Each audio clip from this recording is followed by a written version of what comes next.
ఈ సొమ్మును దోచుకుంటున్నారు అనేటువంటి దాని మీద అన్ని వివరాలతో సహా మీడియా సాక్షిగా ప్రజలకు తెలియజేయడం జరిగింది. అయితే ఈరోజు ఏ రోజైతే నారాయణ దోపిడీని చంద్రశేఖర్ రెడ్డి బయటపెట్టాడో ఆ రోజు నుంచి జీర్ణించుకోలేక ఎవరెవరినో ఉసిగొలిపి మా మీద రకరకాలైనటువంటి మాటల దాడులు చేయడం, మమ్మల్ని విమర్శించడం, ఆ సబ్జెక్టుని డైవర్ట్ చేసేటువంటి ప్రయత్నం చేయడం జరిగింది. మేము ఈరోజు ఏదైతే చంద్రశేఖర్ రెడ్డి గారు మాట్లాడుతున్నాడో ఆషామాషిగా మాట్లాడటం లేదు. ఆధారాలు ఉన్నాయి కాబట్టి ఆధారాలతో సహా మాట్లాడుతున్నాం. మీరు మా దగ్గర ఉన్నటువంటి ఆధారాలు కరెక్టా కాదా, లేదు మీ దగ్గర వివరణ ఉంటే ఇవ్వండి తప్ప నేను ఛాలెంజ్ చేస్తానని ఒక ఆయన అంటాడు, నేను సవాల్ చేస్తానని ఒక ఆయన అంటాడు, ఒక ఆయన మీసం మేలు తిప్పుతాడు, ఒక ఆయన తొడగొడతాడు.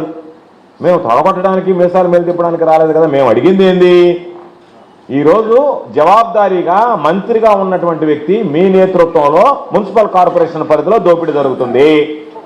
ప్రభుత్వంలో ఒక కీలకమైనటువంటి మంత్రిగా ఉండడమే కాకుండా మున్సిపల్ విభాగానికి మంత్రిగా ఉన్నటువంటి నారాయణ గారి జమానాలో ఇది జరుగుతున్నటువంటి పరిస్థితుల్లో మీరు వీటిని ప్రోత్సహిస్తున్నారనేటువంటిది స్పష్టంగా కనిపిస్తున్నటువంటి నేపథ్యంలో వాటికి సంబంధించినటువంటి వివరాలు అడిగాము. క్షేత్రస్థాయిలో ఉన్నటువంటి అన్ని వివరాలు సేకరించాడు. బహుశా నాకు తెలిసి ఎవరు కూడా ఇంతవరకు సేకరించినటువంటి విధంగా ఏదో మాట్లాడడం వెళ్ళిపోవడం కాకుండా దాదాపుగా అన్ని వివరాలు తీసుకొచ్చి ఆ వివరాలన్నీ కూడా మీడియా ముందు పెట్టాం. మరలా ఇంకొకసారి కూడా చంద్రశేఖర్ రెడ్డి గారి ద్వారా మీడియా ముందు పెట్టి జరుగుతున్నటువంటి దోపిడీని ప్రజలకు వివరించేటువంటి ప్రయత్నం చేస్తాం. మీరు చెప్పేటువంటి ప్రతి మాటకి మేము సమాధానం చెప్పగలిగినటువంటి పరిస్థితిలో ఉన్నాం.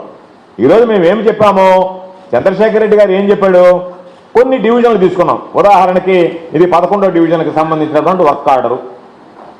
ఇది 1000 చెట్లకు సంబంధించి మీరు 50 లక్షల రూపాయలకు వేసినటువంటి వర్క్ ఆర్డరు. కాదంటే కాదని చెప్పండి, అవునంటే అవునని చెప్పండి, ఎక్కడి నుంచి ఇచ్చారు చెప్పండి అంటే చెట్టుకు 5,000 రూపాయలు. దీనికి సంబంధించి చెట్టుకు 5,000 రూపాయలు 11వ డివిజన్లో మీరు ఇచ్చినటువంటి ఎస్టిమేటు. అదేవిధంగా ఇది 13వ డివిజన్కి సంబంధించినటువంటి ఎస్టిమేటు 1000 చెట్లకి 50 లక్షలు అంటే చెట్టుకు 5,000.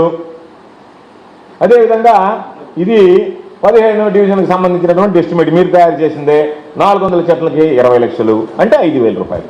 చెట్టుకు 5,000 రూపాయల లెక్కన మీరు వర్కింగ్ ఎస్టిమేట్స్ తయారు చేశారు. ఇది అవునా కాదనేటువంటి దాని మీద స్పష్టత ఇవ్వండి. ఆ తర్వాత ఏం చేశారు, మెయింటెనెన్స్కి సంబంధించి ఇదిగో ఒకటి 14వ డివిజన్కి సంబంధించి ఇక్కడ ఉన్నటువంటి 1,800 చెట్లకి 1,24 లక్షల రూపాయలు మీరు మెయింటెనెన్స్కి ఎస్టిమేట్ తయారు చేశారు. అంటే ఎంత అయింది, దాదాపుగా 6,888 రూపాయలు. అంటే మీరు చెప్పేటువంటి దాని ప్రకారం ఒక మొక్క నాటితే 11,888 రూపాయలు, దాదాపుగా 12,000 రూపాయలు మీరు ఖర్చు పెడుతున్నారు. కాబట్టి దీనికి సంబంధించినటువంటి దాంట్లో ఇక్కడ గోల్మాల్ జరుగుతుంది. దానికి సమాధానం చెప్పండి అంటే సమాధానం చెప్పలేక ఈరోజు మీరు ఏం మాట్లాడుతున్నారు, ఒకరోజేమో మా సొంత నిధులు అంటారు, మేము అడిగితే ఏమో సిఎస్ఆర్ అంటారు. అయ్యా మీరు మున్సిపల్ కార్పొరేషన్లో దోపిడీ చేస్తున్నారు కదా అంటే మేము మున్సిపల్ కార్పొరేషన్లో దోపిడీ కాదు, ఇది మా సొంత నిధులను సిఎస్ఆర్ నిధులను రకరకాలైనటువంటి మాటలు మీరు మాట్లాడుతున్నారు.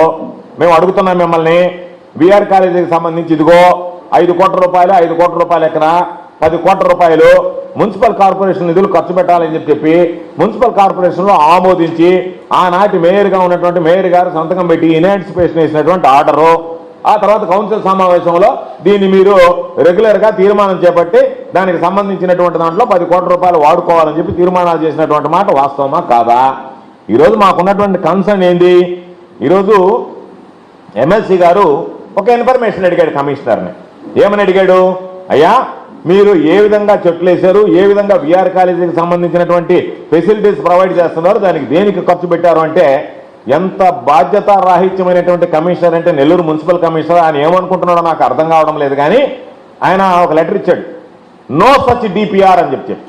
అంటే డీటెయిల్డ్ ప్రాజెక్ట్ రిపోర్ట్ లేకుండా మా ఇష్ట ప్రకారం మేము ఖర్చు పెట్టుకుంటున్నామని చెప్తే మళ్ళీ కింద రాశాడు దేనికి ఖర్చు పెడుతున్నాడు, కానీ డిపిఆర్ లేదన్నాడు.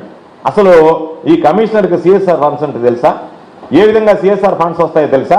అసలు కమిషనర్కి నారాయణకి ఏమి సంబంధం సిఎస్ఆర్ ఫండ్స్తో? సంతోషమే, ఎక్కడెక్కడి నుంచో మీరు సిఎస్ఆర్ ఫండ్స్ తీసుకొచ్చి ఇక్కడ ఉన్నటువంటి ప్రజలకు మౌలిక సదుపాయాలు కల్పించినా లేదా ఇటువంటి వసతి సదుపాయాలు కల్పించినా అది సంతోషిస్తాం. ఈ జిల్లాకు సంబంధించి మీరు తేవాల్సిందే, అభివృద్ధి చేయాల్సిందే. అధికారంలో ఉన్నారు, ఆ బాధ్యత ఉంది. ప్రభుత్వం నుంచి నిధులు తేండి, కార్పొరేషన్ నిధులు వెచ్చించండి, దాంతోపాటు సిఎస్ఆర్ నిధులు కూడా తీసుకురండి. దానికి మేము వ్యతిరేకం ఉండడం, అభివృద్ధిని అడ్డుకోవడంలే.